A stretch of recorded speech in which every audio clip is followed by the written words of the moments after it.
यजामहे सुगन्धिं पुष्टिवर्धनम्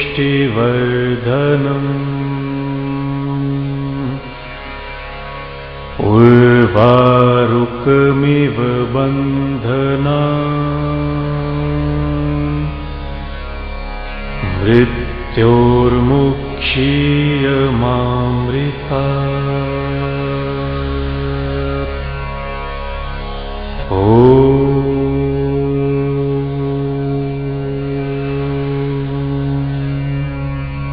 नमस्कार दर्शकों, भविष्य दर्शन के इस प्रोग्राम में आज आपका फिर से स्वागत है। आज हम चर्चा कर रहे हैं कि व्यक्ति का जो भाग्य है वह कहाँ उदित होगा। अपने देश में होगा, गांव में होगा, शहर में होगा और अपनी जन्मभूमि में होगा या जन्मभूमि से दूर होगा। कई व्यक्ति जन्म से लेकर मरने तक जो है एक मान के चलो दुकान खोल ली और उस दुकान पर ही लगे रहे और जीवन भर एक ही कार्य करते रहे और एट लास्ट पता चला कि जिंदगी पूरी की पूरी निकल गई पर हुआ कुछ भी नहीं और जैसे थे वैसे ही रह गए। तो इसका मतलब उसका भाग्य जो है उदित नहीं हुआ, वहीं पर रह गया। तो ऐसे व्यक्ति को चाहिए कि जिसकी कुंडली में विदेश जाकर के भाग्य उदित लिखा है तो विदेश जाए, शहर में लिखा है तो शहर जाए और किस दिशा में जाकर भाग्य उदित होगा उसी दिशा में जाकर कार्य करे। तो आज हम जन्म कुंडली के आकलन से या लगन के आकलन से व्यक्ति के बारे में बता रहे हैं। जो भी जातक इस दुनिया के अंदर जन्म लेता है, हर जातक की जन्म कुंडली में मेष लगन, वृष लगन, मिथुन लगन, कोई भी लगन उसका हो तो उस लगन वाले जातक को जो है उसी दिशा में जाकर के कार्य करना चाहिए। पहला हम राशि ले लेते हैं क्योंकि लगन से ज्यादा राशि का प्रभाव होता है। अगर किसी की मेष राशि है, उस राशि का जो स्वामी है वह मंगल है और मंगल जो है दक्षिण दिशा का स्वामी होता है। तो ऐसे व्यक्ति को जो है दक्षिण दिशा में जाकर ही कार्य करना चाहिए। परंतु उसके घर में फोर्थ हाउस देखते हैं कि फोर्थ हाउस का जो लॉर्ड है वह कहाँ बैठा हुआ है। अगर फोर्थ हाउस का लॉर्ड अगर 12वें घर में है, चौथे स्थान का लॉर्ड अगर 12वें घर में है तो व्यक्ति को जो है अवश्य ही विदेश जाकर के फायदा होगा। अपने देश में नहीं होगा, अपनी मातृभूमि में नहीं होगा और वह राशि जो है चर राशि में अगर पड़ी हुई है तो अत्यधिक लाभ होगा। अगर वृष लगन की कुंडली लें तो वृष लगन का जो स्वामी है वह शुक्र है, वह भी जो है साउथ ईस्ट दिशा का ही स्वामी है। तो उसी दिशा में व्यक्ति को जाकर के कार्य करना चाहिए और उस दिशा में जाने से उसको अवश्य ही लाभ होगा। पर क्या है कि किस दिशा में बैठा है, कहाँ बैठा है ग्रह, लग्नेश कहाँ पे है, चतुरेश कहाँ पे है, यह भी देखना अति आवश्यक है। परंतु कोशिश यही करें कि उसी दिशा में जाए जिससे कि उसको लाभ हो। अगर मिथुन लगन की जातक की जन्म कुंडली है तो उसको जो है उत्तर दिशा ज्यादा सूट करेगी, क्योंकि अगर जैसे घर में रहने घर भी बनाए तो नॉर्थ फेसिंग ही बनाए, क्योंकि उत्तर दिशा उसके लिए जो है भाग्यकारी है और भाग्यशाली है और उस दिशा उस राशि का स्वामी बुध है। तो बुध जो है उत्तर दिशा का ही स्वामी होता है, इसलिए जो है उत्तर दिशा में रहने से या उत्तर दिशा में जाने से लाभ होगा। अगर किसी का जन्म जो है कर्क राशि में हुआ है और या कर्क लगन में हुआ है तो ऐसे व्यक्ति को जो है वेस्ट और नॉर्थ के बीच में अर्थात नॉर्थ वेस्ट में ही घर बनाना चाहिए, जिसको हम बोल सकते हैं उत्तर पश्चिम दिशा के बीच में अगर घर बनाएगा तो उसको अत्यधिक लाभ होगा, क्योंकि वह दिशा जो है जल से संबंधी है और उसी दिशा में पश्चिम में रहने से या उत्तर पश्चिम में रहने से उसको अत्यधिक लाभ अपने जीवन में होगा। सिंह राशि वाले के लिए जो दिशा परमात्मा ने बताई है, क्योंकि सिंह का मतलब है सूर्य, सूर्य के लिए जो दिशा है वह ईस्ट, और ऐसे व्यक्ति को ईस्ट डायरेक्शन में रहना चाहिए, पूर्व डायरेक्शन में रहना चाहिए, परंतु मातृभूमि से दूर रह के ही काम करना चाहिए, क्योंकि सूर्य हमेशा परिवर्तनशील है और परिवर्तन ही मांगता है।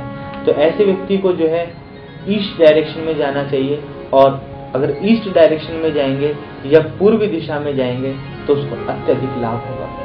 कन्या राशि या कन्या लगन वाले व्यक्ति को भी उत्तर दिशा में ही रहना चाहिए और उत्तर दिशा में जाने से उसको लाभ होगा। परंतु कन्या लगन या कन्या राशि में 12वें भाव का स्वामी सूर्य होता है, तो इसलिए उसको भी जो है देश विदेश जाकर के ही अधिक फायदा होता है। और ऐसे जातक जो है ज्यादा ही भ्रमणशील होते हैं, यात्रा प्रिय होते हैं, तो यात्रा से जो है ज्यादा लाभ हो सकता है। तुला लगन वालों के लिए जो है दिशा जो है वह शुक्र की जो दिशा है वह बैठेगी आपकी ईस्ट और साउथ के बीच में, साउथ ईस्ट। तो साउथ ईस्ट डायरेक्शन में जाने से उनको जो है ज्यादा फायदा होगा और उनका मन थोड़ा सा चंचल होता है, तो वो भी एक जगह स्थिर रह करके काम नहीं कर सकते। परंतु कुंडली में चौथे घर का लॉर्ड भी मैं बार बार कह रहा हूँ देखना अति आवश्यक रहेगा कि उस दिशा में जाने से लाभ हो रहा है या नहीं, या उस राशि का स्वामी किस स्थान पर बैठा है। अगर चौथे घर का कारक, मातृभूमि का कारक अगर 12वें में चला गया है तो व्यक्ति जो है मातृभूमि से दूर जाएगा। अगर 5वें घर का कारक 12वें में चला गया है तो विदेश जाकर के बच्चा शिक्षा लेगा। और अगर भाग्य का कारक 12वें में चला गया है तो भाग्येश अगर द्वादेश हो गया है तो भाग्य की वृद्धि जो है देश विदेश में जाकर ही होगी। तो अपनी जन्म कुंडली में यह दिखा लेना अति आवश्यक है कि भाग्य आपका कहाँ उदित हो रहा है। भाग्य तो उदित होगा, परंतु क्या है कि घर बैठे नहीं होगा, किसी अच्छे ज्योतिषी से परामर्श लेने से होगा। आपको पता चल जाएगा कि आपके लिए कौन सी दिशा आपके लिए शुभ है, जिससे कि उस दिशा में जाने से आपको लाभ होगा। वृश्चिक राशि वालों के लिए जो है दक्षिण दिशा सूट करेगी और हनुमान जी की पूजा करें, क्योंकि ये वायु राशि है, अग्नि राशि है और इस राशि वालों को भी भ्रमणशील रहना चाहिए। परंतु जो मैंने चीजें बताई हैं उसी के अनुसार। धनु राशि वालों के लिए बृहस्पति जो दिशा है, धनु और मीन दोनों ही राशि के लिए गुरु की दिशा अर्थात ईस्ट में रहना ही ज्यादा शुभ रहेगा। मकर और कुंभ राशि वालों को लिए पश्चिम दिशा सुटेबल रहेगी। इन राशि वालों को वेस्ट दिशा में जाने से लाभ होगा। कई लोग आप देखते हैं कि दुबई जा रहे हैं या मिडिल ईस्ट जा रहे हैं, तो ज्यादातर लोगों का जो लगन होगा वह कुंभ या मकर ही होगा, या राशि कुंभ या मकर ही होगी, क्योंकि उनको वही दिशा सूट कर रही है। कई व्यक्ति हांगकांग जा रहे हैं, सिंगापुर जा रहे हैं, तो ऐसे लोगों को वही दिशा सूट करेगी। तो हर आदमी के लिए परमात्मा ने एक दिशा बनाई है, तो उसी दिशा में रहने से या जाने से व्यक्ति को लाभ होगा। तो आज हमारी जो चर्चा रही कि व्यक्ति का भाग्य जो है अपने देश में लिखा है, विदेश में लिखा है, शहर में लिखा है, गांव में लिखा है, किस स्थान पे लिखा है। तो हमारे को अत्यधिक आवश्यकता ये है कि हम जहां पर धन संचित करें, मान मर्यादा प्राप्त हो, धन प्राप्त हो, सुख समृद्धि की प्राप्ति हो, टेंशन हमारे जीवन में कम रहे, तो दिशा अनुसार हमें कार्य अपने जीवन में करने चाहिए। तो ऐसा करने से आपका भाग्य अवश्य उदित हो जाएगा। कमल किशोर जी लिखते हैं कि आचार्य जी, मैं नमकीन का व्यापार करता हूँ और मेरा जो व्यापार है चांदनी चौक में दिल्ली में है, और आप कोई ऐसा उपाय बताएं। मैं काफी वर्षों से इसी व्यापार को कर रहा हूँ और इसके करने से मुझे लाभ तो प्राप्त हो रहा है, परंतु आपका मैंने प्रोग्राम देखा था जिसमें आपने बताया था कि आपको अत्यधिक लाभ किस चीज में होगा। तो मैं आपको अपनी जन्म कुंडली भेज रहा हूँ, आप देखकर बताएं कि मेरे को किस चीज में लाभ होगा। आपकी जन्म कुंडली के अनुसार खाने पीने का पदार्थ आपको सूट तो कर रहा है, परंतु आप रेस्टोरेंट बिजनेस में जाएं और खाने पीने का काम करें, या फिर जो ठंडी वस्तुओं का, लिक्विड में ठंडी वस्तुओं का, गर्म चीजों से ज्यादा ठंडी वस्तुओं का कार्य करने से आपको लाभ होगा। क्योंकि आपकी जो राशि है वह कर्क राशि है और कर्क राशि आपके कर्म भाव में ही पड़ा हुआ है चंद्रमा। तो चंद्रमा से संबंधी कार्य है पानी, घी, दूध, मक्खन और आइसक्रीम जैसा कार्य या कोल्ड ड्रिंक जैसा कार्य या लिक्विड आइटम, इस तरह का कार्य आप करेंगे तो मेरे हिसाब से आपको काफी ज्यादा लाभ होगा।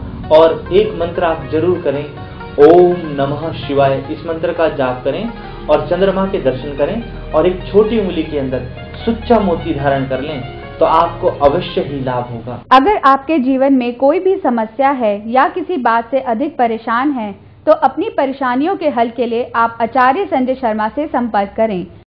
आप अपनी जन्म कुंडली भी बनवा सकते हैं। इनका पता C24 कालका जी, नई दिल्ली 19। हमारे फोन नंबर्स 9910672630, 9958144222, लैंडलाइन नंबर 011-2644-7282, 4053-6016। मिलने का समय सुबह 10 से शाम के 8 बजे तक। अगर आपका विवाह नहीं हो पा रहा तो आप आज ही रजिस्टर करें gungunmarriage.com।